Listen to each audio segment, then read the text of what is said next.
सोहन एक छोटे से गांव का रहने वाला छात्र था। उसका जीवन सामान्य गांव के बच्चों की तरह शुरू हुआ था, लेकिन उसमें एक खास बात थी, उसकी पढ़ाई में कमजोरी।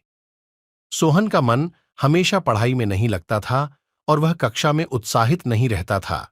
जब भी शिक्षक उससे सवाल पूछते, उसकी आंखों में डर और कमजोरी का एहसास होता था। उसके माता-पिता भी उसके लिए चिंतित रहते थे, क्योंकि उन्हें समझ में नहीं आता कि उनका बेटा पढ़ाई में क्यों पिछड़ रहा है।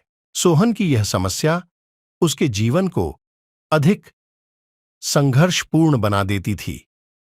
वह अपने दोस्तों के साथ खेतों में खेलने के बजाय पढ़ाई में समय बिताना पसंद करता था। उसे लगता था कि पढ़ाई से कुछ हासिल नहीं होने वाला, और उसका यह विचार हर दिन बढ़ता जा रहा था। एक दिन सोहन की जिंदगी में बदलाव का मौका आया। उसके गांव में एक शिक्षा संस्थान ने एक शिक्षा समागम आयोजित किया। इसमें विभिन्न गतिविधियों और प्रतियोगिताओं का आयोजन था। सोहन को भी इसमें भाग लेने का आदान प्रदान हुआ। इस समागम में एक प्रतियोगिता थी, जिसमें छात्रों को अपनी आत्मकथा लिखने को कहा गया था।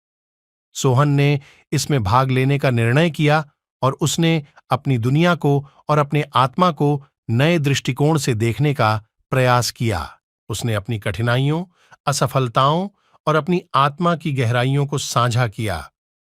उसने लिखा कि उसे पढ़ाई में कभी रुचि नहीं थी, लेकिन उसने खुद को बदलने का प्रतिबद्ध किया और नई सोच को अपनाया। अपनी आत्मकथा में सोहन ने लिखा, मैंने समझा कि पढ़ाई मेरे लिए एक संघर्ष है, लेकिन मैं इस संघर्ष को हरा सकता हूं। उसने यह भी लिखा कि उसे अब आत्मसमर्पण, मेहनत और उत्साह की आवश्यकता है। उसने इस प्रतियोगिता में नहीं जीत हासिल की, लेकिन उसने अपनी जीवन शैली में बदलाव करने का प्रथम कदम रखा।